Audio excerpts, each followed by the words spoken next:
Today I decided to follow my husband to work as part of my being supportive in every aspect.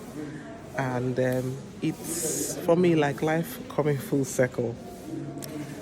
I once sat in his class many years ago as a student, many years ago.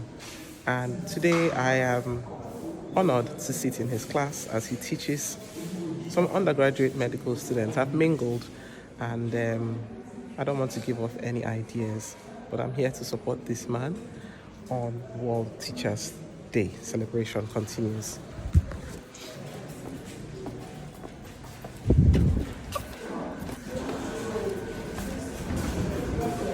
We have seen there doing his lectures and he has no idea how sneaking but I'm so proud of him and his love for biochemistry, his passion